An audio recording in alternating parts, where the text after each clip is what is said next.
So about the waterfall model, we have already discussed the block diagram, how we will connect the various stages in case of the waterfall model, and all these models we will use during the design uh, process. Whenever we are going to develop any new software, then we have to follow the rules or the protocols which were developed by the IEEE organization. Then the another phase is the here we are going to tell about the phase development model. So there are various models. So one by one, I am considering each model, and all these models will be used for the development purpose, for the designing of the project, or we can say the software. So in this case, you can see here how we will produce various systems, production systems, and at the base level, you can say at x-axis here we are considering the time, and on the vertical axis here you can see number of users and developers. Okay, so this boundary is for the users, how they will use the product which is developed by the programmers or software engineers, and these are the developers. So how they are related or have the connectivity. Now this is the development of the system, and this is the production systems. So build release one. Okay. So in this case, how the various phases are connected: build release one, build release two, build release three, and here use release one. So as this is developed by the first phase developed by this, here we have the connectivity, whether we are following the specification uh, which we can say were developed by which were used by the user or specified by the users. Okay, so whether we are following the specification of the organization or not. So here there are number of users in any organization or the institute. So this is the phase two, build release two, and this is phase three. So this is the final stage. So earlier we have already seen that there are number of stages, and it will depend or vary. We can say model to model. Okay. So in each and every model, the criteria we can say adopted by the developer is almost same. But how he is going to divide the development process or procedure, it is a little bit different. Okay, but the final phase is approximate same. So in this case, phase development model, this is called the, and here the stages are divided into three: release one, release two, release three, and how he is going to correlate with the users. Now this is software development life cycle, the new model, that is the incremental model. So we can say likewise the waterfall model. Here you can see a number of phases. Okay, but the work is approximate almost same here. Requirements, okay, at the initial stage, requirements, design, implementation, here we can see, and integration, validation, deployment. Okay, and this is called the version 1, then version 2, and so on, version 3. So the same phases we will repeat. Okay, so in version 1 you can see complete general design. In version 2, design or implement first set of planned new features. Okay, if we are going to add more number of features, then what will be the criteria? Then we will consider the same terminology or the same phases, but we will give the name or do the nomenclature as version 2 or version 3. So in third, design or implement second set of planned new features. So whenever we are going to add more number of new features, then we will follow the same criteria that faced by the programmer as in stage 1. Okay, so again we will ask the different requirements of the user, and then design, and then implementation and integration, then validation. So again we will validate the thing. Okay, and after that, at the final stage, we will deploy the software, okay, into the market. So this is the first version. And suppose after the deployment of the a new software, suppose if a number of users, they are facing some sort of problems, then again we have to modify those. Okay, so as per requirement of the organization and the number of users, because there are number of programmers or the user, they will tell to the their organization head, or to the HOD, head of the department, that we are facing some sort of problems in this software. So there is a need arise to update those. Okay, so during the updation, again we will follow the same phases as faced by us in version 1, and we will again repeat the same terminology and same phases. Okay, again we will do the requirement, design, implementation, integration, validation, and again we will deploy the updated software to the same organization. Okay, and similarly in case of the version 3. So again, if we want to improve or update some sort of the software, we want to add more number of features, then again we will follow the same stages. So this is the criteria. So how will we develop the software, different software using the incremental model? So this is called the incremental model.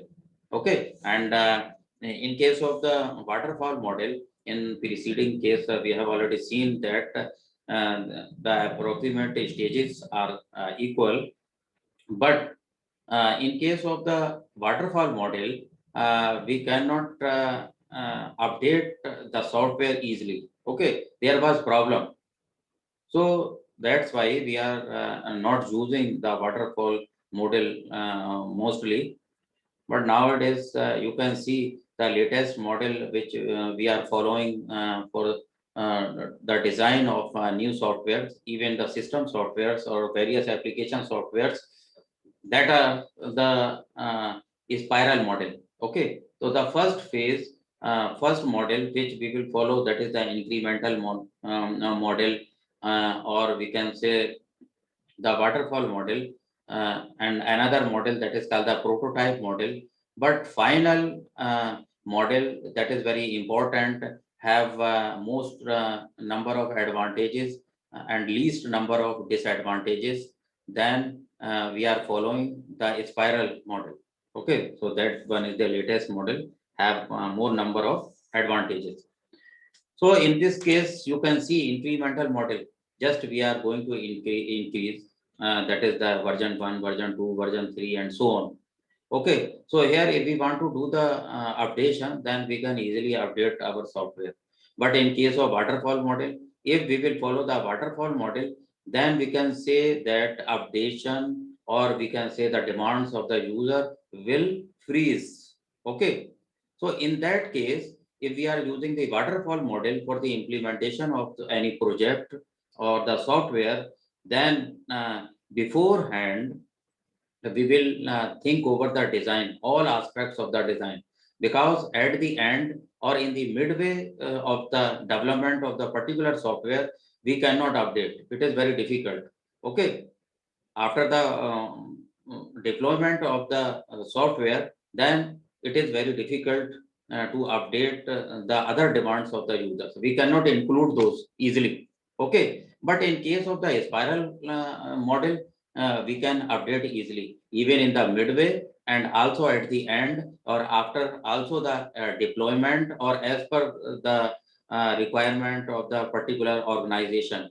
Okay, so any software which is developed by you, used by various users, okay, in their organization. So if they will feel some problem, then first they will tell to his or her head, and then they will, uh, tell to you regarding the problems faced by a number of users, okay, during the use in a organization. So main thing is that we will follow the incremental model during the design, and what are the different advantages and disadvantages.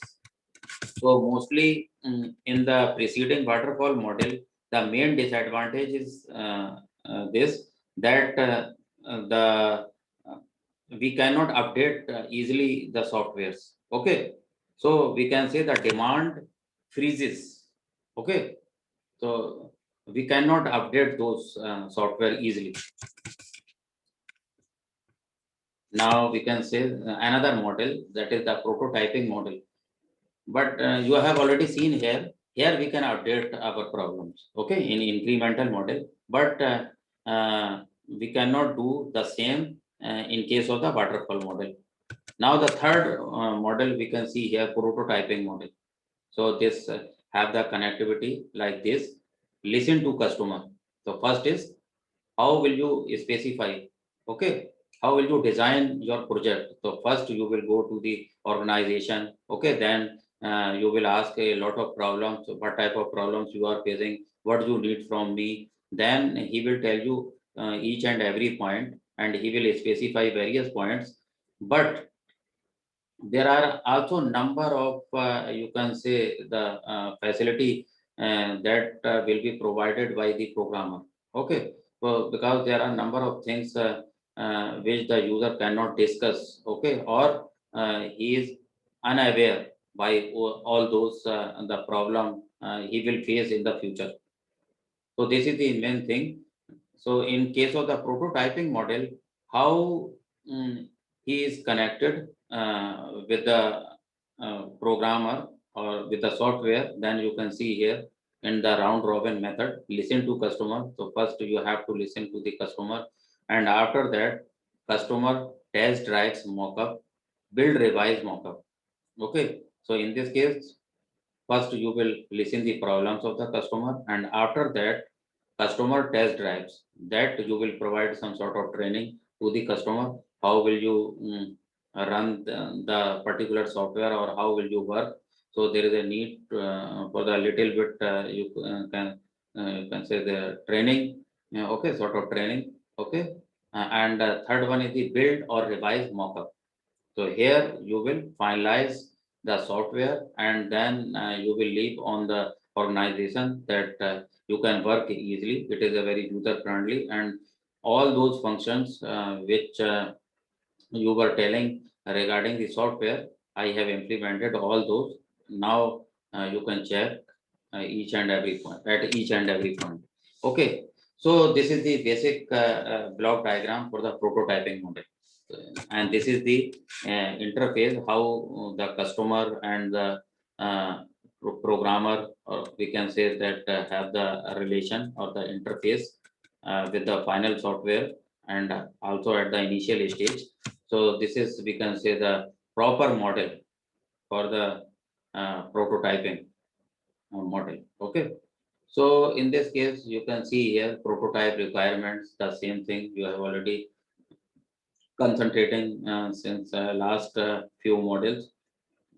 Prototyping requirements, okay, and then prototype design. This is the name of the model, prototype. So we are using again and again this prototype requirement, prototype design, prototype system, and test delivered system, list of revisions, okay. So there are number of list of revisions which have the connectivity or the interface, list of again revisions, list of again revisions, okay. So with the requirements, with the design, with the system, uh, so we have the interface with the revision list, okay. So that we have the relationship with the user, okay. If he will face any problem, he will tell you, then you can update again and again, uh, so that uh, you can remove those problems, okay, easily. Now at the design level, again, you can update the requirement of the customers or the users.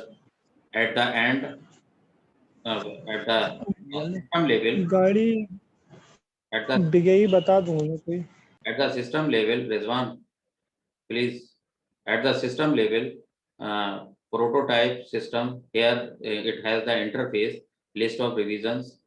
And now at the final stage, you can see here at this block level, we have the final testing.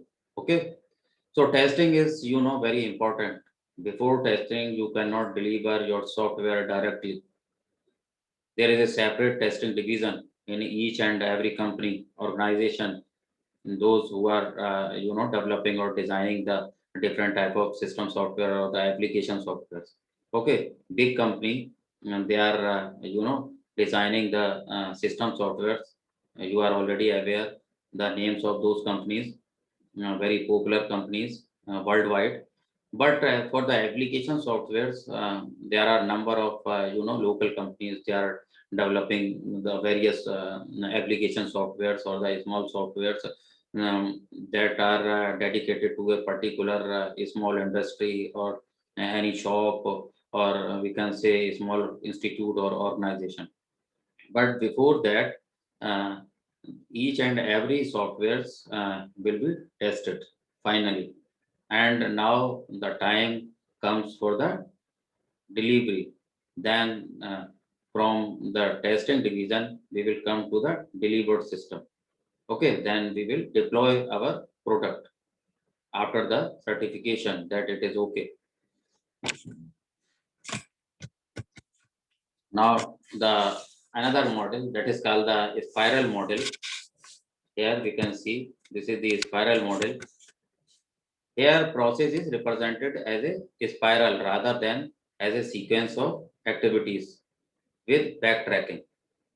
Backtracking means just we can move backward also. Okay, if we will feel any problem, if there is some sort of problem will come, then again we will return back. Okay, that is called the backtracking. We will remove those errors. So process is represented as a spiral. Okay, it is in the form of the spiral rather than as a sequence of activity with backtracking.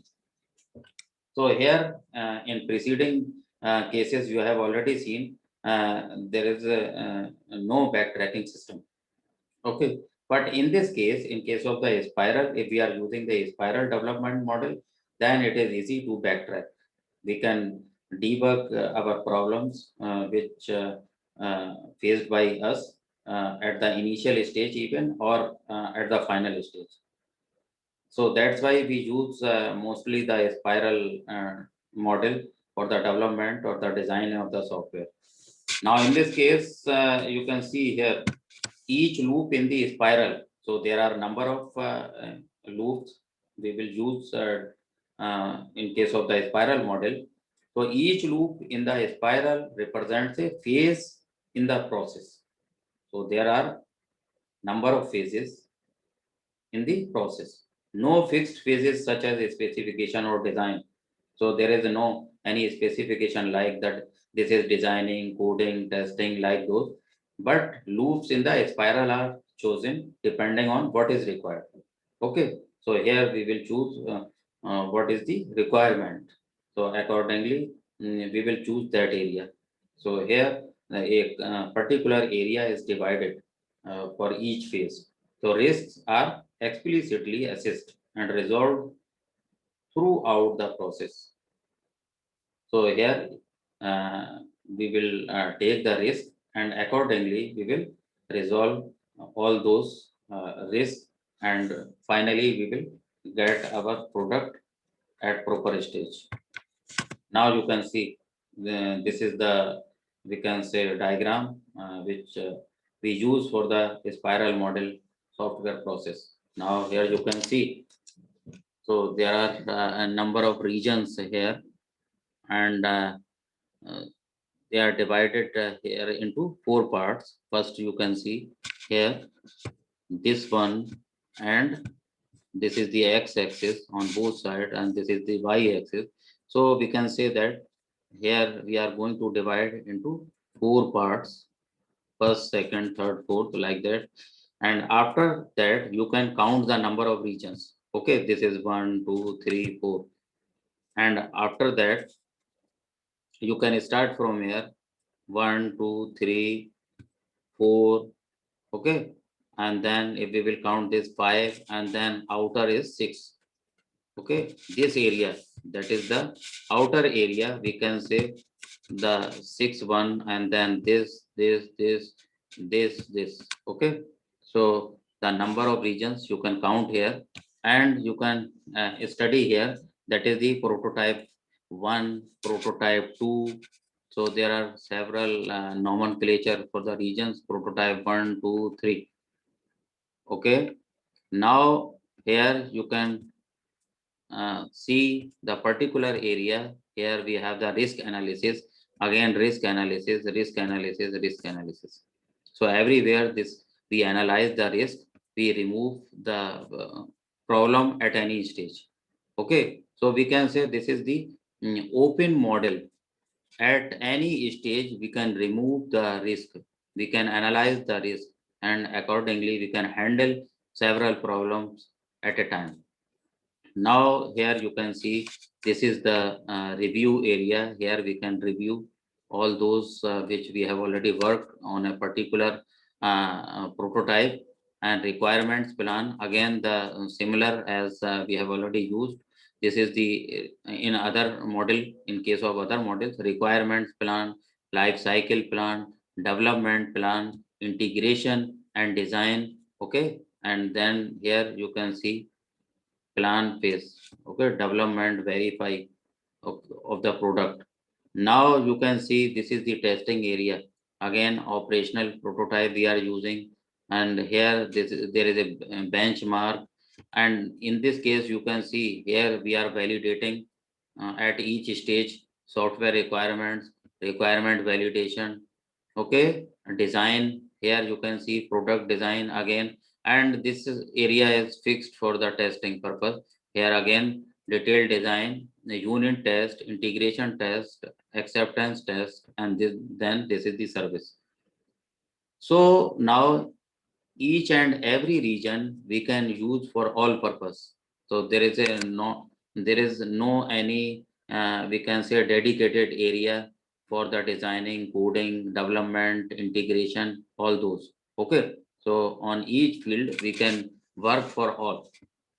So this is the open model. So this is called the, because this is in the form of the spiral. Okay, the regions are divided in the form of the spiral. That's why this is called the spiral model. And this is one of the best model. And mostly we use for the design purpose, design development purpose. Now there are a number of objectives for the different sectors, because it is divided into number of sectors, or we can say number of regions. So what is the objective setting? Specific objectives for the phase are identified. So first we will identify what is the main object. Okay, what is the specific objectives? So before designing, first we will think over this. Okay, if we are using the spiral model, then again we will do the same as in case of the preceding various models, like the prototype model or iterative enhancement model or the waterfall model. So the procedure is same, but the criteria is a little bit different for the development, or we can say design, coding, testing, and the deployment of the product. So the risk assessment, how we will do the risk assessment and the reduction. So risks are assessed and activities put in place to reduce the key risk. Okay. So at each region, we can see again the block diagram, the figure inside the figure. So in several regions, we will remove and analyze various type of risk. Okay, that is called the risk analysis. So at each region, we can do this. We can apply the analysis. And another phase you can see here: development and validation. So after the development, we will validate those. So at each phase, again, like the preceding case, we will validate the development model for the system is chosen, which can be any of the generic models. Okay, so far we have already used a number of models before. So we will do the in same fashion. There are a number of activities. Another is called the planning. The project is reviewed. Okay, so in case of the planning, the project is reviewed and the next phase of the spiral is planned. So at each phase, we will review the thing and check again and again. Okay, and accordingly, we will plan again and again. So here you can see evolutionary development. So exploratory development objective is to work with the customers. So in this case, we will work with the customers. Okay, and we will understand what is the requirement and so on, and to evolve a final system from an initial outlined specification. So this is, very important. The discussion with the organization, or we can say with the user, the discussion is very important. Then accordingly we can design our systems as per need or as per requirement. So should start with the well understood requirements and add new features as proposed by the customers. Okay, we are not doing any work at our level. Okay. First we will specify the demands of the user. We will ask first what are the different demands of the organization. Okay, demands of the user, and then we will design the system. It is all right that we will add some more features to implement the user friendly software, but at the first level or the initial stage, um, everything must be proposed by the customer. So we will design all those features which we have already discussed with the organization. Okay, throw away prototyping. What is this? Objective is to understand the system requirements. So our objective is to understand the system requirements. What are the system requirements? Okay, should start with poorly understood requirements to clarify what is really needed. Okay, if we don't know the demand, we don't know the proper requirement of the organization, till that we cannot proceed our work. Okay, we cannot think over the design stage or the design phase. So first we must be aware by the requirements, basic needs, okay, of the organization, and after that we will start the work. Now here you can see, so concurrent activities means the activities which will run together. So specification, okay, that is very important. The need or requirement of the user. So specification, then development, then validation. Validation means a sort of check. Okay, you are going to check, or we can say that you are going to test the particular software whether it is working properly or not at each and every stage or phase. And now you can see here a specification means initial version. Okay, here just you have the contact with the organization, the users. Accordingly, you are going to note down each and every problem, and each and every phase have the, you can see here in this block diagram, interconnectivity, interfacing, so that you can update at any stage. Development, now you can see here intermedia, here you can see the different versions. Okay, now the validation means final version. Finally you will test the software, and after that you will provide that or deploy uh, to the company, particular company. Okay, so here the outline description here just implemented by you as per the requirement of the user specification, and each have the interconnectivity so that you can update at any stage as per the need or requirement of the user or organization. And finally, you will validate this, and after that, you will provide the final version. Now here you can see at the final version, there is no means vice versa connectivity. Okay, so here you are finally testing your software, and after that you are going to hand over to the organization. So this is called the final version. After that, if you there is a need or a requirement will come from the organization, then that work will come under the maintenance. Okay, so before the final version, as you are going to hand over to the organization or the company, before that you can alter or change or can update each and everything. But as you delivered the product, then you are not going to update any other features. Okay, because if the organization will need, then you will say that it will come under the maintenance. Okay, I can update, but the charge will be different, or the we can add the new features. Okay, so that will be the separate department or separate work. Now there are various problems which we will face. Lack of process visibility. Process visibility here, whenever we are working on a particular project, till that we are not aware what type of uh, on which type of model you are working. Okay, so lack of process visibility, we cannot see easily in this model. uh, it is not providing means sort of some disadvantage, you can say. Systems are often poorly structured. So here in this development model, if we will follow this development model, then systems are often poorly structured. So here you can see one of the drawback is spatial skills in languages for rapid prototyping may be required. So here we need the spatial skills.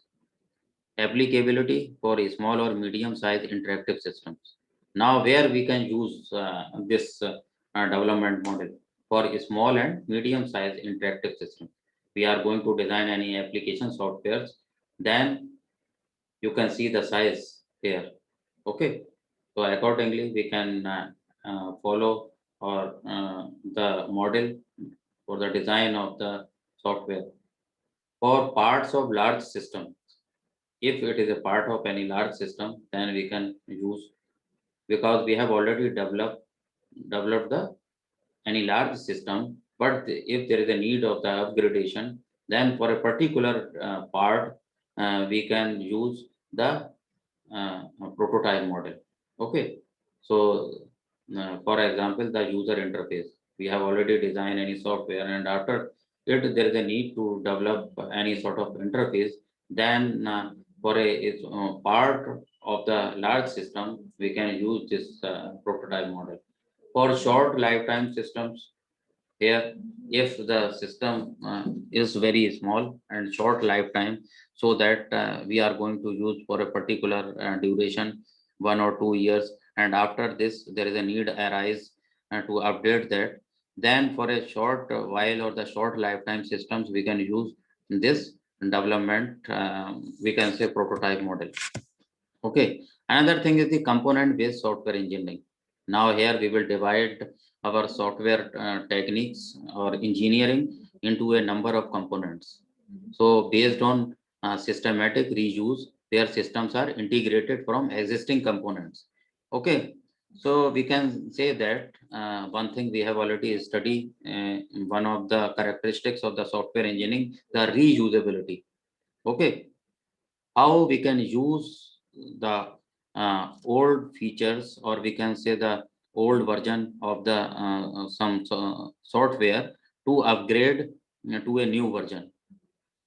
So here we can say based on the systematic reuse, where systems are integrated from existing components. So here we can use the old features of the of any software, and after that we can add new features to implement a new software. Okay, or we can add new features as per the requirement or the specification of the uh, user or the organization, then we can develop the new software. So this is called the reuse. systematic reuse. Okay, or here we can say the COTS. The abbreviation for that you can see here, commercial off the shelf, okay, system.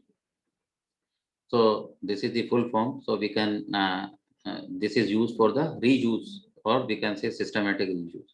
What are the different stages for the process? Component analysis. We can do the component analysis, requirements modification. We can upgrade at any time.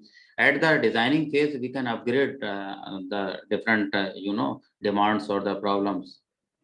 System design with reuse, we can use the system design. Again, we can add more new features. We can reuse those. Okay, development and integration. And after all these three, component analysis, requirement modification, system design with reuse, then at the development and integration, there is a need arise to do this. At the end, we will integrate whole the system. This approach is becoming increasingly used as component standards have emerged.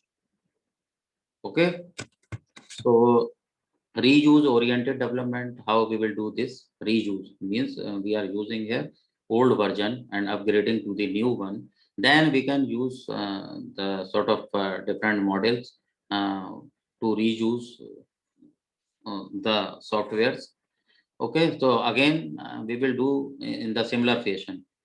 Requirement specification, component analysis, requirement modification, system design with reuse, okay, development and integration, system validation. System validation means just we are testing our software. So after system validation, we will deploy our product. So we will add new features and reuse the same, the old version, then how we will upgrade that, and we will follow the same stages. Okay, if we are going to upgrade our software, then the model, whatever we will use, again, we will follow the same stages. Now, component based development.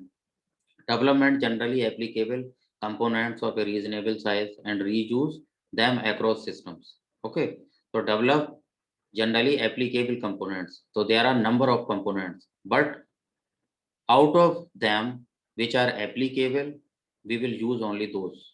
Okay, and reuse them across system. Again, we will reuse those if we are upgrading the system. Make sure they are adaptable to varying context. So first we will see out of number of components whether they are we can adapt those or not. Okay, so first we will check each component which we can use to upgrade the system, then it is valuable. Otherwise, we will reject those components. Extend the idea beyond code to other development artifacts. So here again, we will use some sort of number of ideas, and accordingly, we will use those code. So question, what comes first? Integration, then deployment, then integration. So you can see here, very important question, integration then deployment or deployment then integration. But we can see here, now both are important. Whenever we are going to develop any new software, then after designing, coding, testing, we will integrate and then test and then deploy the new, we can say the software. Okay, but in case of wherever we are already using the particular software and we want to reuse those, or we want to upgrade the system, or we want to do the maintenance of a particular software, then we have already done the deployment. Okay, we have already done deployment or deployed the software. Again, because we want to modify the system which we have already deployed.